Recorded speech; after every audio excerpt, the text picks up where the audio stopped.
ज्या पतीबरोबर सुखाचा संसार करण्याची स्वप्न पाहिली होती त्याच पतीनं विवाहबाह्य संबंधातून पत्नीचा खून केला। मामीच्या प्रेमात वेड्या झालेल्या तरुणाने तिच्या सोबत मिळून हे कृत्य केलं। बिहारमधील भागलपूर इथं ही घटना घडली। पतीने आधी पत्नीला ऍसिड पाजलं आणि नंतर तिचा गळा ओढून खून केला।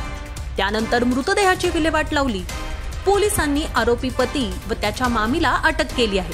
ही दुर्दैवी घटना नवगछियाच्या रंगरा पोलीस स्टेशन परिसरात जहांगीरपूर बैसी गावातील आहे। या ठिकाणी राहणाऱ्या फैयाजचं लग्न खारीक पोलीस ठाणे हद्दीतील रहिवाशी शबनम खातून हिच्याशी 2 वर्षांपूर्वी झालं होतं। काही दिवसानंतर शबनमला तिचा पती फैयाजचे त्याच्या मामी रीना खातूनशी विवाहबाह्य लैंगिक संबंध असल्याचा संशय आला। तिने त्या गोष्टीला विरोध केला। पत्नीने विरोध केला असता फैयाज आणि त्याची प्रेयसी मामी यांनी शबनमला मारहाण करण्यास सुरुवात केली। तिला सासरच्या घरी ठेवण्याच्या बदल्यात त्यांनी तिला 1 लाख रुपयांची मागणी केल्याचा आरोप आहे।